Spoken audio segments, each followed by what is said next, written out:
4h16, é isso, pessoal. A gente dá toda a matéria-prima para você, uma análise bem aprofundada aqui sobre todos os aspectos, ou como a Damares colocou ali, todas as camadas dessa história. A gente teve aqui já uma abordagem jurídica, doutrinária, né? Até sob o ponto de vista da fé, sobre toda a repercussão desse caso. E a gente traz agora aqui uma análise política, tá? Olha só, a gente tem aqui, participando ao vivo com a gente, no Poder Expresso, às 4h16, o Magno Cal, cientista político, diretor do Livres, e ele vai nos ajudar a interpretar aí a repercussão desse caso na seara política. Vai dividir tela aqui comigo agora, participando ao vivo do Poder Expresso. Magno, seja muito bem-vindo, boa tarde para você. Boa tarde, Jesus. É sempre um prazer estar aqui falando com você e com a audiência do Poder Expresso. Magno, que conclusões a gente pode tirar da repercussão política dessa crise interna próxima ali ao seio de Bolsonaro, o clã Bolsonaro, já tendo em vista o cenário, a corrida presidencial de 2026? A gente tem o seguinte cenário, né? A gente tem ali nomes presidenciáveis: Michele Bolsonaro, Flávio Bolsonaro, Eduardo Bolsonaro e Tarcísio de Freitas. Tarcísio de Freitas muito bem colocado nas pesquisas. E ali, Eduardo Bolsonaro fritando Tarcísio de Freitas, queimando o filme de Tarcísio de Freitas para o pai e sendo motivo de discórdia, sem nem ter culpa no cartório ali, ele ser motivo de discórdia entre pai e filho. Qual a análise que você faz? Isso beneficia o presidente Lula na tentativa de reeleição? Bem, beneficia no sentido de mostrar que o lado oposicionista tem seus próprios problemas a tratar e está muito disperso em vários problemas a serem resolvidos dentro desse mesmo campo, do que em enfrentar o governo, que tem seus problemas de popularidade, que tem seus poderes, tem seus problemas de agenda de políticas públicas e que se encaminha para disputar uma eleição que tem indicações que pode ser bastante difícil para o incumbente, para o presidente Lula. É importante a gente lembrar que os presidentes da República no cargo têm um poder imenso. Jair Bolsonaro foi o único presidente da República a não conseguir a reeleição, o que mostra que mesmo presidentes que foram bastante impopulares durante seus mandatos, como, por exemplo, Dilma Rousseff, ainda assim conseguiram, de posse da cadeira presidencial, sua reeleição. Então, Lula é um candidato muito competitivo, independentemente de quem seja seu candidato. E é ainda mais competitivo quando o campo da oposição se perde nos seus próprios problemas, nas suas próprias questões. O que os vazamentos trazem à tona, o que os vazamentos fazem, deixam público, é uma questão que há tempo já se desenvolve no lado da oposição. Nós temos Eduardo Bolsonaro, que aspira a ser o sucessor do seu pai, que se vê como o único legítimo defensor do legado de seu pai, inclusive o único defensor legítimo do seu pai, Jair Bolsonaro, e isso parece muito claro nessas mensagens, e o resto do campo da direita, da centro-direita, que por mais que reconheçam em Jair Bolsonaro uma liderança relevante, por mais que reconheçam em Jair Bolsonaro uma capacidade, ao menos nesse momento, de ainda mobilizar um número significativo de votos, tem a possibilidade de desenvolver sua própria trajetória. Todos os governadores que hoje estão postos como potenciais candidatos ou como pré-candidatos, no caso de alguns deles, à presidência da República, têm sua própria agenda política, têm sua própria trajetória na política, têm suas próprias visões e são capazes de desenvolver o seu próprio caminho, independentemente de Bolsonaro. E me parece ser esse o pano de fundo das mensagens que Eduardo Bolsonaro manda ao seu pai, no sentido de que, olha, entre todas essas pessoas, quem tem um compromisso verdadeiro e uma conexão literalmente umbilical, familiar, com o Jair Bolsonaro é o próprio Eduardo Bolsonaro. Os outros estão cuidando, no fundo, das suas próprias trajetórias, como, óbvio, é muito natural. Então, Eduardo Bolsonaro aparece como sendo o credor de Jair Bolsonaro nessa disputa, como sendo a única pessoa capaz de livrar Jair Bolsonaro por meio da sua ação nos Estados Unidos, enquanto os outros estão tentando resolver os seus próprios problemas, e aí aparece muito claramente a menção a Tarcísio de Freitas, que atua junto à Embaixada dos Estados Unidos, encontra com representantes do governo americano ao largo da autoridade de Eduardo Bolsonaro, porque Tarcísio tem responsabilidade com os exportadores paulistas, por exemplo, mas que minaria, por essa ação, a estratégia de Eduardo Bolsonaro e de Jair Bolsonaro, que é a seguinte: só haverá negociação a respeito das tarifas se nós resolvermos a questão da anistia. Ponto repetido e colocado muitas vezes durante as conversas que foram vazadas. Então nós temos dois problemas na direita.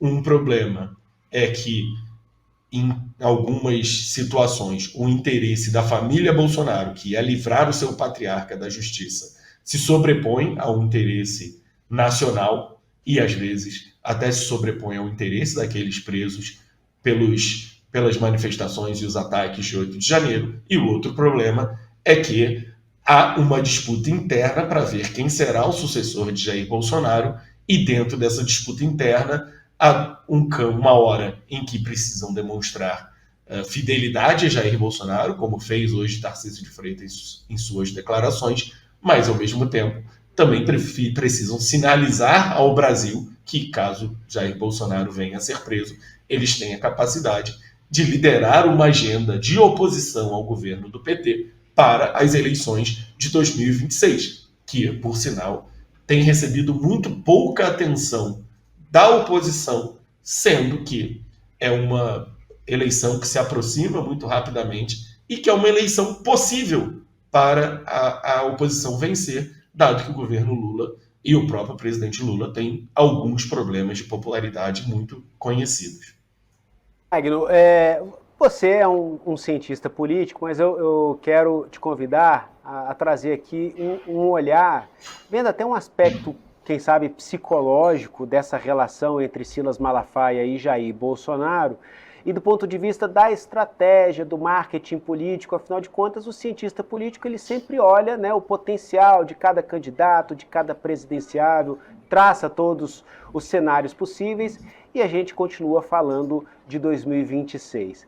Qual é, na sua avaliação, a importância do papel de Silas Malafaia, que, a gente precisa recordar aqui, é o grande articulador dos movimentos de rua hoje em favor de Jair Bolsonaro? Ele sobe no trio elétrico, é o primeiro a falar, ele é o mestre de cerimônias no trio elétrico, ele que organiza, ele que coloca à disposição da manifestação o trio elétrico, equipamento de som, transmissão audiovisual de extrema qualidade, nível muito profissional, que se vê em poucas TVs no Brasil hoje, ou no mundo, né? E, ao mesmo tempo, a gente vê ele ali nos bastidores, numa abordagem com Jair Bolsonaro que a gente tem dúvidas, deixando todas as nossas convicções políticas aqui de lado, né? Do ponto de vista puramente científico e técnico, a gente tem dúvidas se é eficiente isso que ele está fazendo, né? Ele tentar cobrar de uma forma, né, tão incisiva, um comportamento, uma postura de Jair Bolsonaro que a gente vê, é o líder, ele é o líder, mas quem está cobrando ali, sendo cobrado é o líder, quem está sendo cobrado é o líder e quem está cobrando é o liderado, né? Qual o papel de Silas Malafaia? Ele mais ajuda, mais atrapalha, e aí, além desse olhar do marketing mais técnico, estratégico, aí eu te peço esse olhar também, essa análise psicológica da coisa. Ele estaria, olha lá, ele está lá articulando, a gente vê a imagem aí, né? Ele é o líder do movimento de rua em favor de Jair Bolsonaro. Estaria ele, então, cobrando, olha, se eu acho que tem que ser assim, então você tem que agir assim, e nas entrelinhas, como quem diz, eu te ajudo tanto, por que você não faz o que eu quero? Qual a sua avaliação? É uma avaliação bastante complexa que você me propõe, mas vamos lá. Silas Malafaia, historicamente, se notabiliza pela incisividade, pela força das suas palavras, muito mais do que a sua própria relevância no meio em que atua. Silas Malafaia não lidera uma igreja de estrutura e projeção nacional como lidera Edir Macedo, como lidera Valdomiro, como lidera R.R. Soares.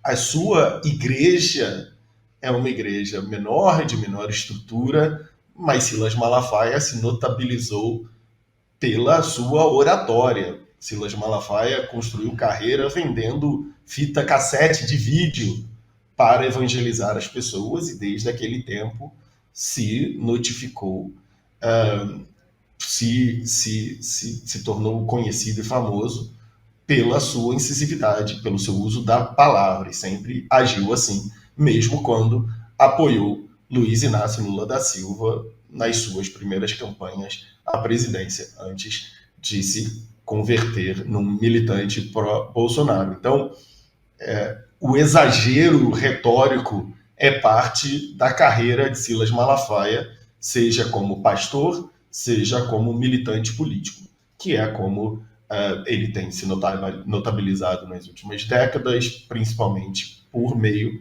da internet. E é assim que ele consegue expandir a sua influência muito além dos muros da sua congregação, da igreja que lidera.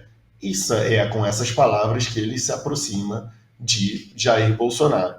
De fato, nesse momento, o que nós vemos é Silas Malafaia atuando como um marqueteiro político, muito mais do que um conselheiro de um amigo que se encontra com problemas na justiça, um amigo que se encontra chateado por estar distante do poder. Silas Malafaia atua como um marqueteiro político. Ele se concentra na mensagem ao ser passada, nos conselhos que dá Jair Bolsonaro sobre a forma pela qual ele deve falar a respeito das questões que o afligem e também a forma como ele atuará. Por exemplo, falando, use o vídeo, porque é pelo vídeo que viraliza.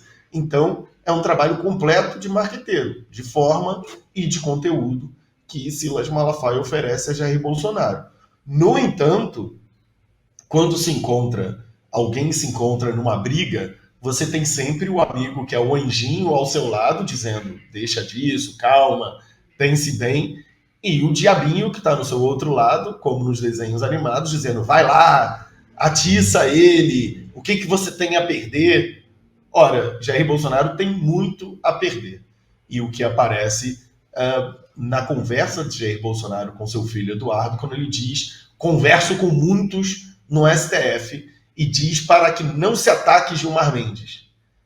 Ele diz isso porque tem a esperança de, ao conversar com membros do STF e ao proteger Gilmar Mendes, ao preservar Gilmar Mendes, há possibilidades de negociação a respeito da sua própria situação.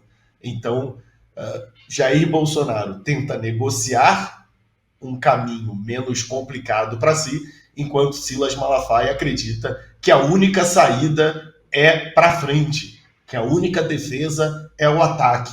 Então nós temos duas concepções muito diferentes em conflito, e muitas vezes parece que Silas Malafaia está chamando a atenção de Jair Bolsonaro, que o liderado está chamando a atenção do líder, porque Silas Malafaia deseja ver em Jair uma atitude mais combativa. Acredita que a melhor defesa para Jair é o ataque.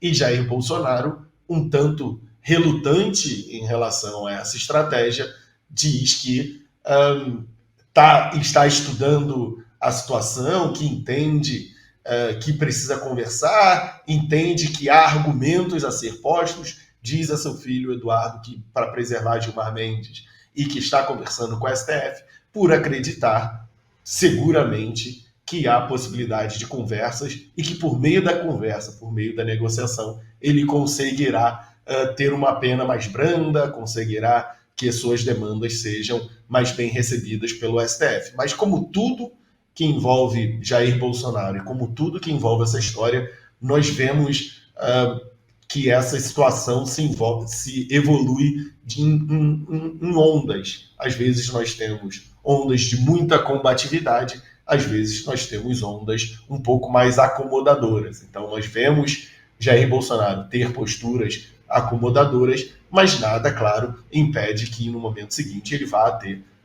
posturas mais combativas. É assim que Jair Bolsonaro atua há muito tempo, mas principalmente desde que assumiu a presidência da República, em momentos em que ele é mais enfático, mais enfrentador, em momentos em que ele se torna um pouco mais acomodador. Magno Cal, cientista político, era exatamente essa a análise que a gente imaginava que você fosse trazer para a gente, trazendo todos os aspectos dessa relação entre Silas Malafaia e Jair Bolsonaro. Gostaria de concluir? Bem, minha conclusão é que nós temos muitas coisas aparecendo, mas eu gostaria que aparecessem as justificativas e os conteúdos dessas conversas que Jair Bolsonaro tem tido com os ministros do Supremo Tribunal Federal, que o julgarão. Se nós tivemos já no passado problemas em que os juízes conversavam com o Ministério Público e isso levou a problemas de legitimidade nos processos, me parece que é bastante grave vermos o investigado e os juízes que o julgarão tendo conversas, pelo menos de acordo com o acusado. Magno Cal, cientista político, diretor do Livres. Agradeço demais pela participação ao vivo com a gente. Até uma próxima oportunidade. Um excelente fim de tarde de quinta-feira para você. Obrigado, Jesus. Obrigado pelo convite. Uma boa tarde a todos.